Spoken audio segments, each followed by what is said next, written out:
আজি মোৰ লগত আছে দুখন কিতাপ এই দুখন কিতাপৰ বিষয়ে অলৰেডি এপিএসসিত কুৱেশ্যন হৈছে সো প্ৰথম কিতাপখন হৈছে অভিযাত্ৰী অভিযাত্ৰী এই নভেলখন কাৰ জীৱনৰ বিষয়ে লিখা হৈছিল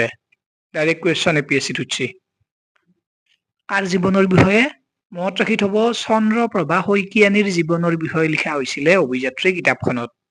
আৰু দুটা পইণ্ট মনত ৰাখক এই কিতাপখন কোনে লিখিছিল নিৰুপমা বৰগোহাঁই লিখিছিল আৰু এটা ইম্পৰ্টেন্ট পইণ্ট 1996 চনত এই কিতাপখনে সাহিত্য একাডেমী বঁটা পাইছিল তিনিটা পইণ্ট মনত ৰাখব